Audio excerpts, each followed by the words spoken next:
Hi, this is Richard Fields with this week's Report from the Fields. As I write this tragic tale on Tuesday, the Pacific Palisades fire has already incinerated 5,300 structures and is only 17% contained. The Eaton fire has consumed over 5,000 structures and is 35% contained. Dry conditions and hurricane-speed Santa Ana winds have contributed to the destruction by fire of over 40,000 acres of urban land. At least 24 people have died. For comparison, the Great Chicago Fire of 1871 killed 300 people, destroyed only 2,112 acres, but at 17,500 more buildings. But the LA fires are still burning.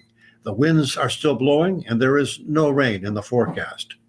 Naturally, a lot of blaming is going on. Let me begin by pointing out that where the blame does not belong. Contrary to climate change scamsters and fearmongers, the cause is not climate change.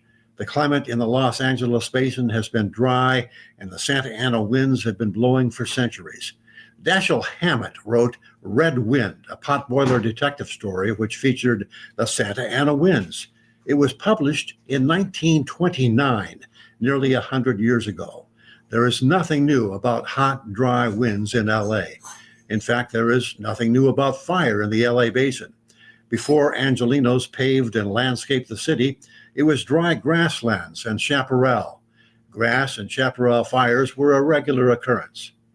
But on December 4th of last year, LA Fire Department Chief Kristen Crowley wrote a memo foreseeing dire consequences from a $17.6 million fire department budget cut.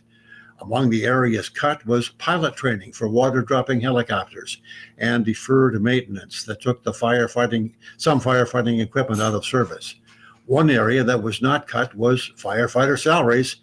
The fact that the nearby 117 million gallon Santa Ynez Reservoir had been empty for a year for maintenance probably contributed to fire hydrants growing dry. Meanwhile, billionaires like Rick Caruso, who ran for mayor last time around and lost, are hiring private firefighting crews at thousands of dollars a day. Successfully, it seems. Caruso's Palisades Village shopping center is still standing. Multi-million-dollar mansions across the street have burned to the ground. Nowhere is it written in stone that firefighting should be a public service rather than a private service paid for by property owners and their insurers. Municipal fire departments are notoriously subject to crony politics and overspending in less than optimal ways.